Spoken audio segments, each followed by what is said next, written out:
It is impossible for anyone on Earth to independently and accurately audit the supply of US dollars, euros, or even ounces of gold.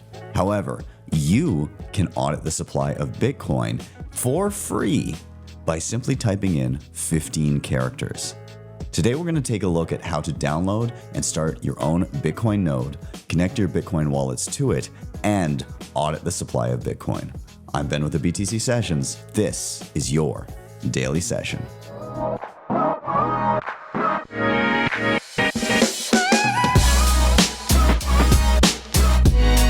Hodl the Bitcoin.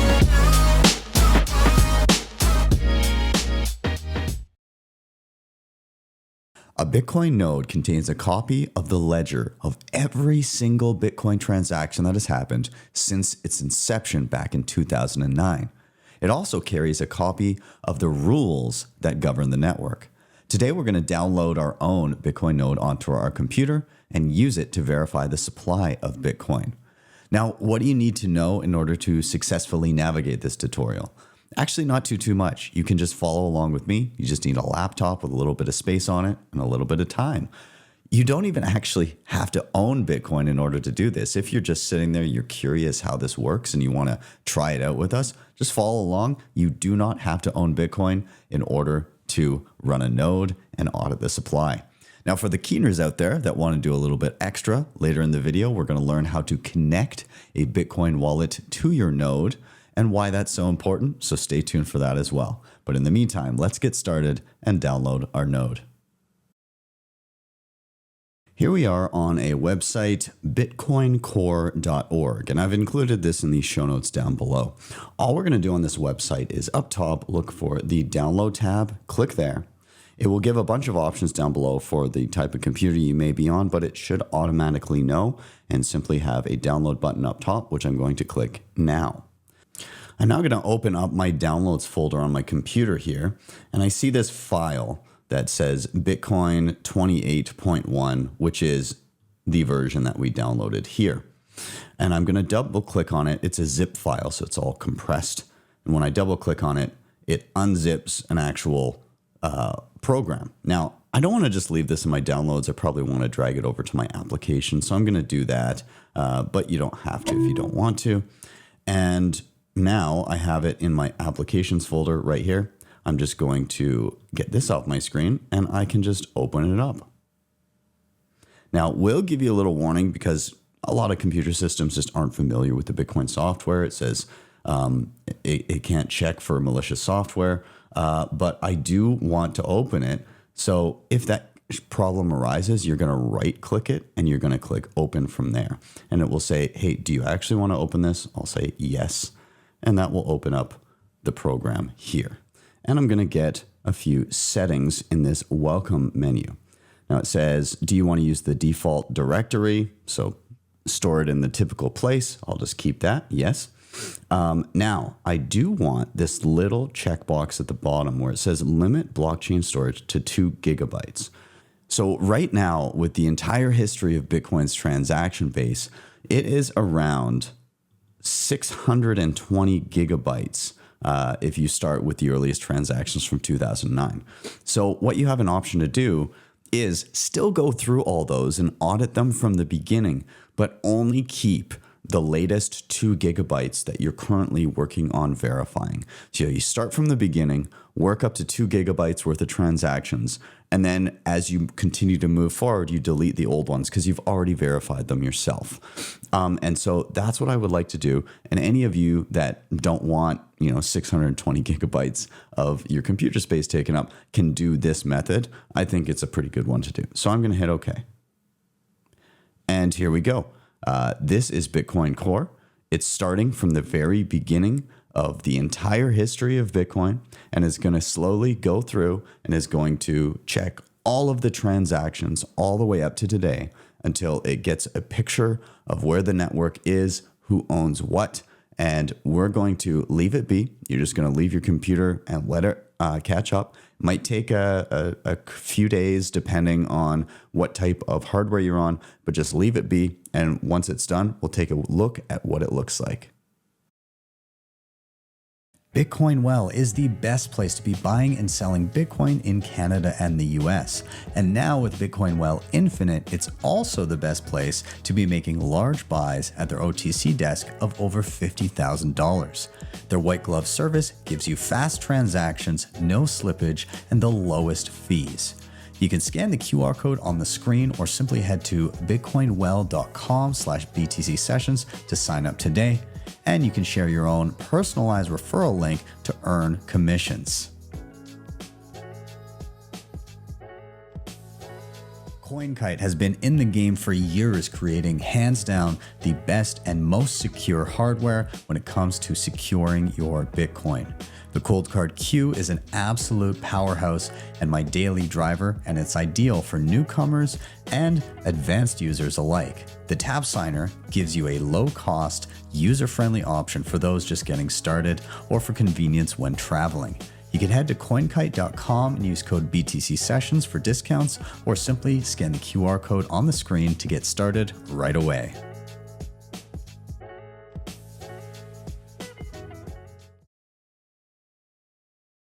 Okay, so it is now a couple days later, and I'm looking on my computer here. Bitcoin Core has fully synced. It's all done. We're good to go.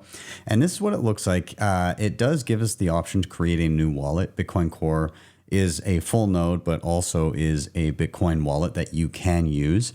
I prefer to connect external wallets to Bitcoin Core if that's how I'm going to be utilizing it. But that is up for you to examine.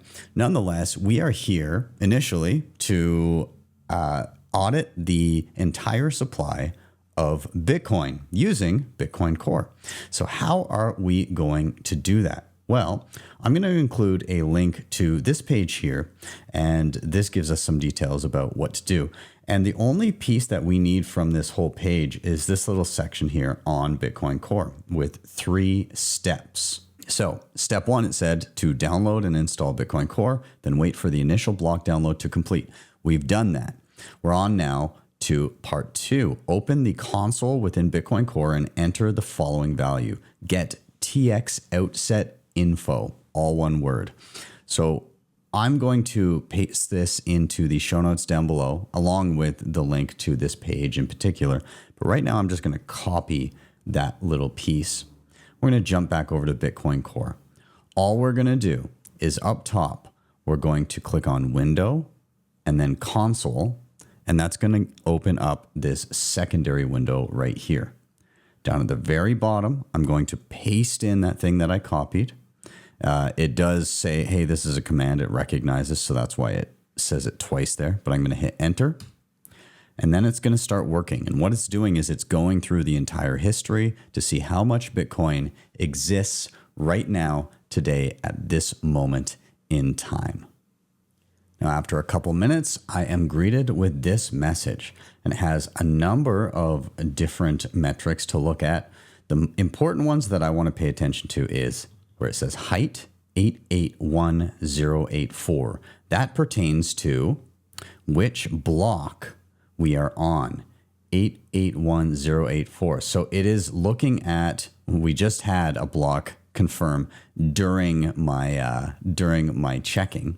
But as of block 881084, which happened about 3 minutes ago, there were how many Bitcoin? We're going to look down here to total amount, 1981567.006 such and such and such.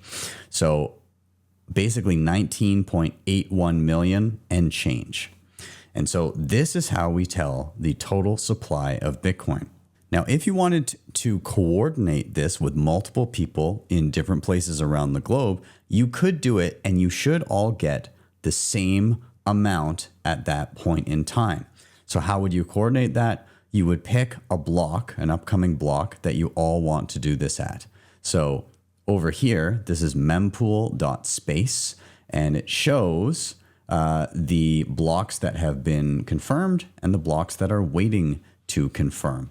So I'm currently, while I'm recording this, on block 881085. Maybe I want to coordinate with people and I say at block 881090, we're all going to run the get tx outset info command and see if we all get the same amount. And to confirm, again, once the command executes, check you've all got the same block and check you've all got the same total amount, and you will have successfully audited the supply of Bitcoin all together.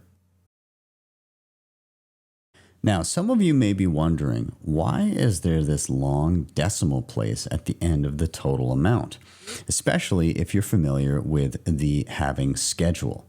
What the halving schedule is basically the schedule of how many Bitcoin are mined and created on average every 10 minutes moving into the future. And so the way it started was in 2009, every 10 minutes, 50 new Bitcoin were mined into existence. In 2012, that got cut in half to 25, and then 12.5, then 6.25, and then in 2024, the current epoch we're on, 3.125 Bitcoin. But that's only 3 decimal places. So doesn't it stand to reason that the total amount of Bitcoin should be no more than 3 decimal places from here? What happened? Well, there's a variety of factors, but one of the main ones that has an impact on it is that miners can accidentally not claim the full block reward. So from some mistakes of the past from miners mining and not claiming the full block reward or all of the fees attached to Bitcoin transactions, we have ended up with a decimal place in the total amount of Bitcoin, and the Bitcoin that weren't claimed in those mining transactions are lost forever. So let's see how we can connect our external Bitcoin wallets to our Bitcoin Core node. And before we do, let's discuss why you might want to do this. When you are using a Bitcoin wallet, sending and receiving transactions, checking your balance, if you're not running your own Bitcoin node with your own copy of the Bitcoin ledger, you are trusting someone else to do it for you. In fact, it's a little bit worse than that. You're actually asking them specifically to check your transactions, your wallet balances, your addresses, your transaction history. And many cases, you may be actually also surrendering your IP address in the process, which means that the node you're asking for that information can see that you, at your IP address, could possibly own those balances. So it's not ideal for privacy. Furthermore, if there were some sort of contentious change to the rules of Bitcoin, if you're not running your own node, you really have no say in what happens next and what version of Bitcoin you're going to be running. This was a very real thing back in 2017 when there was a split between Bitcoin and what is now known as Bitcoin Cash, which has been devalued quite a bit versus the real Bitcoin that we all know today. But if you were not running a node, you kind of had to just go with whatever your wallet software was doing and defaulting to without any option to designate, no, this is the Bitcoin that I choose to use. And so Bitcoin node running can be kind of seen not as something to help the network, but more as a self-preservation mechanism to make sure, one, that you're not leaking private data, and two, that if somebody tries to change Bitcoin, you can simply ignore them and continue running the Bitcoin code that you prefer. So that's the reason why you might want to do this. And when you link a wallet like one I have here, Sparrow Wallet, on your desktop to your own copy of the Bitcoin blockchain, well, then you are basically saying, this is the code that I'm going to entrust. This is my copy of the Bitcoin network's ledger that I am going to be trusting for all of the information when I check my balances. And so if you have economic power behind a wallet that is pointing to a node and you're ignoring another version of the software that maybe has been changing the rules, well, you are putting your economic weight behind this implementation of Bitcoin. So we're going to go ahead. There's only really a couple steps here when it comes to Sparrow Wallet on desktop. And this is just one example of a wallet where you can point to your own Bitcoin node. So first up, we need to go and we need to open the config file. So we need to go to preferences. On a Mac, you're going to click on Bitcoin Core and then go to preferences. When it comes to Windows, I believe it will be under file. Okay, so you're going to open your preferences and then there's something that says open configuration file. I'm going to open that. I'm going to hit continue and I'm going to type one thing into this file. Server equals 1. No other changes other than that. I'm going to click file and I'm going to save it and I'm going to close. I'm going to hit OK. And then I'm going to close Bitcoin Core and I'm going to reopen it. This one change will allow other programs on my same computer to access Bitcoin Core as its source of data. So how do I set Sparrow now to point to my copy of Bitcoin Core as its copy of the blockchain? Debify is the best and easiest way to borrow against your Bitcoin in a non-custodial way. Funds are held in a multi-sig escrow where you hold a key, and the platform allows for excellent hardware like the Cold Card Mark IV and the Q. You have access to flexible conditions, the best rates, and institutional-grade liquidity. If you're looking to make use of your capital, don't sell your Bitcoin, borrow against it. You can head over to debify.com to check them out, or simply scan the QR code on the screen. I can go to Sparrow and Settings. Again, if you're in Windows, that will be under File. I'm going to click on the tab that says Server. I'm going to, now this says test connection right now, but you may want to, if that's not already set, then I can click edit connection if it's not connected. And I choose Bitcoin Core. There will be some default information there.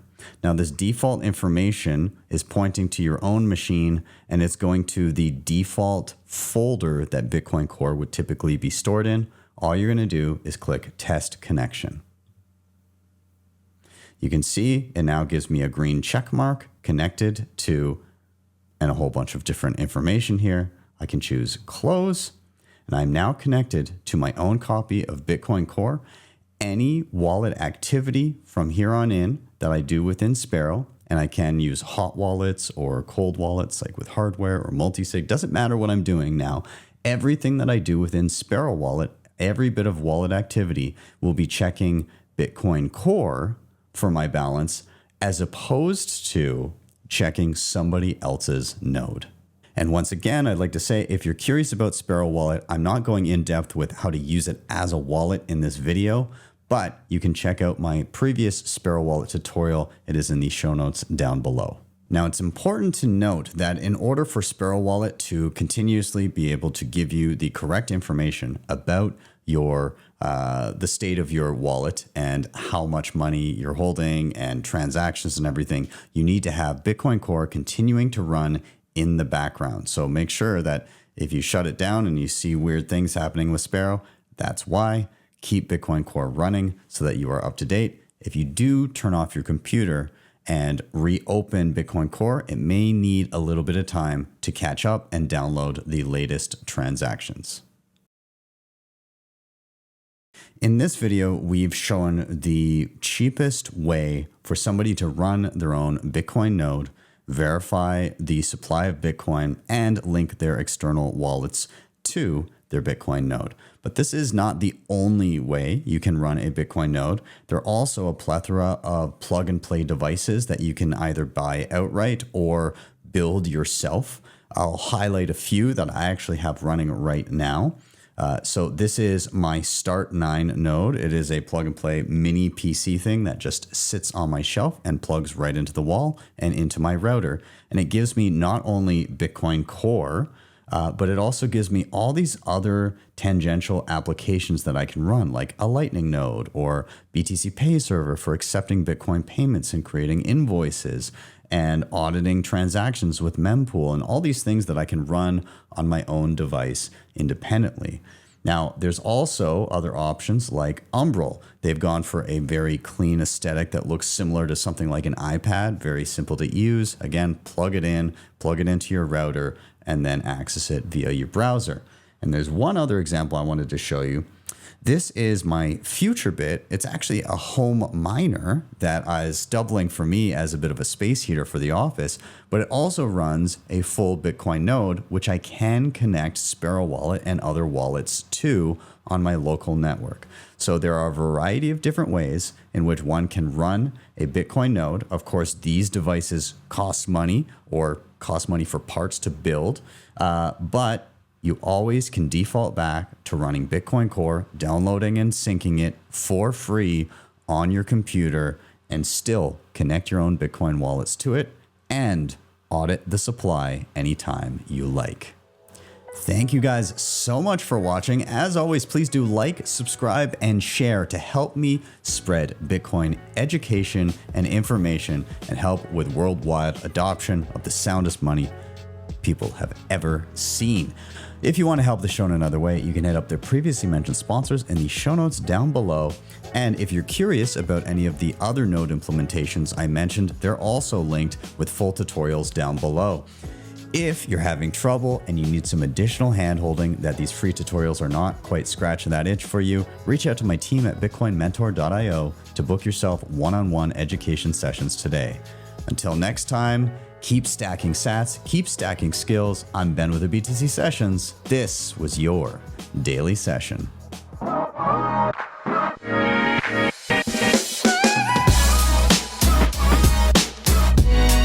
Hodl the Bitcoin.